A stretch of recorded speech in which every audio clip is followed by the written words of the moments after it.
औज़ुबिल्लाहि मिनश्शैतानिर्रजीम बिस्मिल्लाहिर्रहमानिर्रहीम।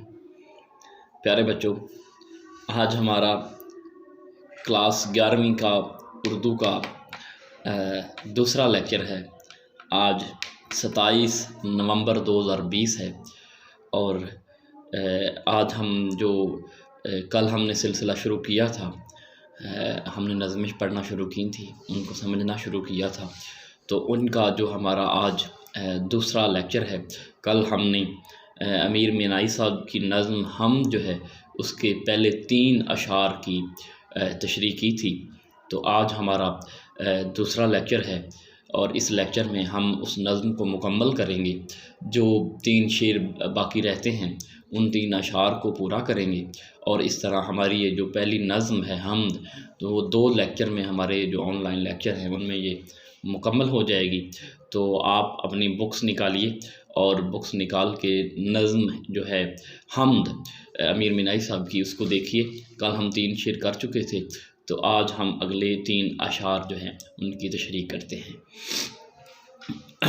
शुरू करूँ जी। नहीं तेरे सिवा यहाँ कोई। अमीर मीनाई साहब रब करीम की ज़ात मुबारका से मुखातब होकर कहते हैं कि नहीं तेरे सिवा यहाँ कोई, मेज़बां तू है, मेहमान तू है। ये जो कायनात का पूरा निज़ाम है, ए मौला कुल कायनात, ए रब करीम, ए खालिक मालिक अल्लाह, तेरे सिवा यहाँ कोई नहीं है। नहीं तेरे सिवा यहाँ कोई, मेज़बां तू है, मेहमान तू है। ये जो निज़ाम कायनात रब करीम ने तख्लीक किया, तो शायर कहता है कि इसका रोज़ अज़ल से भी पहले और रोज़ अबद के भी बाद तेरी ज़ात के सिवा यहाँ पे कोई नहीं है। तेरी ज़ात के सिवा यहाँ कोई नहीं है। सबको लाने वाला, सबको तख्लीक करने वाला, सबको बनाने वाला, सबको देने वाला, सबको नवाजने वाला, वो जो ज़ात करीम है वो तेरी ज़ात है। और ये जो पूरा निज़ाम है, ये जो पूरा सिस्टम है, इसका मेज़बान भी तू है, क्योंकि सबसे रोज़े अज़ल से पहले तू था, तो मेज़बान भी था। और जब तूने इसको सारा निज़ाम बना लिया, सारी ये जो निज़ाम जो कायनात का पूरा सिस्टम है, इसको तूने बिछा दिया, बना दिया, और इसमें तूने फ़रिश्ते, इंसान, जिन्न, सब कुछ को पैदा किया और उनको ज़िंदगियाँ दी, उनको ये अपनी इबादत के लिए पैदा किया। तो जब ये रोज़े अबद ये ख़त्म होगा, जब ये सूर फूंका जाएगा और सारा निज़ाम ख़त्म होगा, तो फिर भी सिर्फ़ तेरी में तो जो मेहमान होगा इस पूरे निज़ाम का, वो भी तू होगा। तो रब की ज़ात जो है उसके सिवा, उससे बुज़ुर्ग बरतर, उससे बड़ा, उससे बड़ी शान वाला, उससे बड़े मकाम वाला इस पूरे मज़ाहिर फ़ितरत में कोई नहीं है। क्योंकि उसको चलाने वाला, उसका पालने वाला, उसका खालिक, उसका मालिक, ये जो पूरा निज़ाम है, पूरा ये जो कायनात का सिस्टम है, और पता नहीं कितने आसमान, कितनी ज़मीनें, कितने ये निज़ाम शमसी, और ये कितने मामलात, उन सारे मामलात जो इंसान की, जिसका तो इंसान एक इदराक भी नहीं कर सकता, उसके मुतल्लिक़ तो इंसान की अक़ल जो है वो बहुत महदूद हो जाती है। क्योंकि कायनात में इतने सियारे, इतने सितारे, इतने सूरज, इतने चाँद, और इतना ये ऑर्बिट सिस्टम, हम तो ये एक सियारा है छोटा सा ज़मीन, उस पर बैठ के ये तसव्वुर करते हैं। हमारी अकल तो इतनी है कि रब की ज़ात जो है वो कितनी बड़ी है, लेकिन हमें कायनात के इस निज़ाम में हमें ये समझ नहीं आता कि हमारी ये जो ज़मीन है, इसकी कायनात के निज़ाम में कितनी वक़्त है। और ये एक सिस्टम है, उसमें एक छोटा सा सियारा ज़मीन है, जिस पर ये हम इंसान जो इतना अकड़ के चलता है, इतना इतराता है, और औकात देखिए क्या है। तो देखने ये हमारी अकल भी उतनी है, हमारी अकल भी महदूद है, तो हम ये उस तरह से तसव्वुर ही नहीं कर सकते। लेकिन शायर का तख़य्युल देखिए, वो कहता है कि यहाँ पे तेरे सिवा कोई नहीं है। इस पूरी महफ़िल का, इस पूरे सिस्टम का, इस पूरे निज़ाम का मेज़बान भी रब करीम की ज़ात है, और इसका मेहमान भी जो है वो रब ताला ख़ुद ही है। तो उसके सिवा तो यहाँ कुछ भी नहीं है, उसके सिवा तो ये सब माया है, ये सब मिटने वाला है, सब ख़त्म होने वाला है। तो ये पहला शेर हुआ। दूसरा शेर देखिए कि रंग तेरा चमन में बू तेरी। ये जो पूरा चमन है, पूरा कायनात का ये जो निज़ाम हमें नज़र आता है, ये मज़ाहिर फ़ितरत जो हमें नज़र आते हैं, उसमें हमें रब का रंग नज़र आता है, उसकी खुशबू नज़र आती है, उसका रंग नज़र आता है, उसकी खुशबू नज़र आती है, उसकी निशानियाँ नज़र आती हैं, उसकी दलीलें नज़र आती हैं, उसका जलवा नज़र आता है।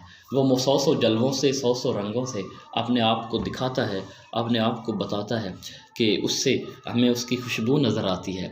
ये जो चमन है, इसको शायर ने इस दुनिया के निज़ाम को, इस कायनात के निज़ाम को एक बाग़ से तशबीह दी है, चमन से, कि ये जो निज़ाम हमें नज़र आता है, ये एक बाग़ है, ये जो दुनिया है, ये एक बाग़ है, और इस बाग़ में रब के हमें रंग नज़र आते हैं, रब के रंग नज़र आते हैं, उसकी खुशबू नज़र आती है। तो शायर कहता है कि अगर इसको खूब देखा जाए, इस पूरे निज़ाम को अगर खूब देखा जाए, गौर से देखा जाए, इस पर गौर किया जाए, गायर नज़र की जाए, तो नज़र आता है कि इसका तो जो है वो पूरा बाग़बां ही इसका रब की ज़ात है। तो रब की ज़ात ही इसकी बाग़बां है।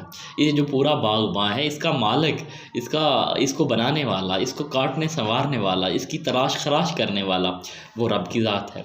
तो सिर्फ़ रंग, चमन में रंग नहीं नज़र आता, सिर्फ़ चमन में खुशबू नहीं आती रब की, बल्कि चमन को जब गौर से देखा जाए, इस पर गायर नज़र की जाए, गहरी नज़र की जाए, तो ये नज़र आता है कि ये जो चमन है, इसका तो बाग़बां, इसका मालिक, इस बाग़ का मालिक, इस बाग़ का को संवारने वाला, तराशने वाला, इसकी काट छाँट करने वाला, इसको पानी देने वाला, इस पर फूल फल लाने वाला जो है, वो रब की ज़ात खुद ही है। तो ये दूसरा शेर हुआ। तीसरा जो शेर है, वो इस नज़म का आखिरी शेर है, और ये जो है वो मक्ता है। इसमें अमीर मिनाई साहब ने अपना तखल्लुस भी इस्तेमाल किया है। महरम राज तो बहुत हैं अमीर, महरम राज तो बहुत हैं अमीर, जिसको कहते हैं राज़दां तो है। कि अमीर मिनाई साहब कहते हैं कि राज को जानने वाले तो बहुत हैं, महरम राज जो हैं तो बहुत हैं अमीर, जो मेरा राज है उससे वाकिफ़, जो मेरे मामलात हैं उससे वाकिफ़, उसको जानने वाले तो बहुत हैं। मेरे जो छुपी हुई चीज़ें हैं उसको जानने वाले तो बहुत हैं, लेकिन राज़दां अगर कोई है, मेरे राज़ों को राज़ रखने वाला, मेरे राज़ों पर पर्दा डालने वाला, मेरे ऐबों पर, मेरी छुपी हुई ढकी हुई बातों को छुपाने वाला, उस पे पर्दा डालने वाला और उसको अयान ना करने वाला अगर कोई ज़ात है, तो वो रब की ज़ात है। मेरे राज़ों को जानने वाले तो बहुत हैं, राज़दां तो बहुत, महरम राज तो बहुत हैं, महरम राज बहुत है, मेरे जो राज़ हैं उनसे वाकफ़ियत रखने वाले तो बहुत हैं अमीर, लेकिन जिसको राज़दां कहते हैं, जो राज़ को राज़ रखे, जो राज़ को छुपाए, वो एक ही ज़ात है, और वो रब करीम की ज़ात मुबारक है। तो अज़ीज़ तलबा और अज़ीज़ तलबा, आज हमारा ये जो लेक्चर है, दूसरा लेक्चर, इसमें हमने अमीर मिनाई साहब की नज़्म हम जो है उसको मुकम्मल कर लिया है। तो आपका जो काम है वो ये है, कल का लेक्चर और आज का लेक्चर, ये 26 नवंबर और 27 नवंबर के दोनों लेक्चर जो हैं, इनको देखें, और देखने के बाद ये जो तशरीह जिस तौर से मैंने की है उसको समझें। किसी लफ्ज़ के अगर मानी मैं नहीं बता सका, या कोई मुझसे मतलब वो गलती हो गई है, तो आप उसका अज़ाला जो है किसी अच्छी डिक्शनरी को लें, उससे लेके इसके जो मुश्किल, वैसे इतने मुश्किल अल्फाज हैं भी नहीं इसमें, उनके मानी देखें, इसकी तशरीह देखें, और मेरे लेक्चर सुनें और ख़ुद से पढ़ें। तो इसके हवाले से अपना नुक्ता नज़र बनाइए, और इसको बेहतर तौर से, बेहतर अंदाज से जो है वो अशार की तशरीह करने का जो है वो ढंग सीखिए। तो इंशाअल्लाह अज़ीज़, ये जो हमारा नज़्म का सेक्शन जो हमने शुरू किया है, इसमें हमारी जो इशार की तशरीह का सेक्शन है वो 10 नंबर का है। तो 10 नंबर हमारे जो हमारे इस ये जो सेक्शन है इसमें से होंगे। तो किसी एक नज़्म जो है, किसी एक नज़्म में से कोई 2 शेर हो सकते हैं या 2 बंद हो सकते हैं, किसी एक नज़्म में से। ये नहीं होगा कि एक बंद किसी और नज़्म में से और एक बंद किसी और नज़्म में से, ऐसा नहीं होगा। 2 शेर या 2 बंद होंगे, वो किसी एक ही नज़्म में से होंगे, जो आपको तशरीह के लिए दिए जाएंगे आपके पेपर में। और उसमें इसके ये जो 2 शेर होंगे, इनकी तशरीह के नंबर 8 होंगे, इनकी तशरीह के नंबर 8 होंगे। आपने 2 शेर हों या 2 बंद हों, उनकी तशरीह इकट्ठी करनी है। क्या करना है? इकट्ठी तशरीह करनी है। जब गज़ल का सेक्शन हो तो आपने हर शेर की तशरीह अलग से करनी है, क्योंकि गज़ल का हर जो शेर है वह अपना मफ़हूम अलग रखता है। लेकिन नज़म जो है इसका एक ही मौजू होता है, इसके मौजू में जो है वो वहदत होती है, मौजू एक ही होता है, हर शेर मौजू नहीं बदलता। तो आपने 2 अशार जो होंगे उनकी इकट्ठी तशरीह करनी। क्या करना है? इकट्ठी तशरीह करनी है।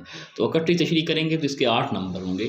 1 नंबर आपसे ये पूछा जाएगा कि ये जो अशार हैं ये किस नज़म में से लिए गए हैं, और एक आपसे ये पूछा जाएगा कि इस नज़म का खालिक कौन है, इस नज़म का लिखने वाला शायर कौन है। तो आपने शायर का नाम बताना है, लिखना है, और आपने जो है वो नज़म का नाम लिखना है। तो 2 नंबर इसके हो जाएंगे और 8 नंबर इन अशार की तशरीह के हो जाएंगे। तो यूँ हमारा ये नज़म वाला जो सेक्शन है, इस तरह से आपने इसकी तैयारी करनी है कि कम से कम जब आपको 2 शेर मिलें तो उनकी आपने 2 से 3 सफ़ात पर तशरीह लिखनी है, और मुतलका तशरीह लिखनी है। ये नहीं हो कि आपने उसको पढ़ा ना हो और आप 2-3 सफ़ात पूरे करते रहें, तो आप उस तरह से वो जो उसका अदाए मतलब भी ना वाज़े कर सकें, तो वो ये गलत हो जाएगा। उससे आपका तासुर जो है वो मनफ़ी हो जाएगा, और आपके मार्क्स या आपका जो वो लिखने का अंदाज़ होगा उसमें मनफ़ी तासुर आ जाएगा।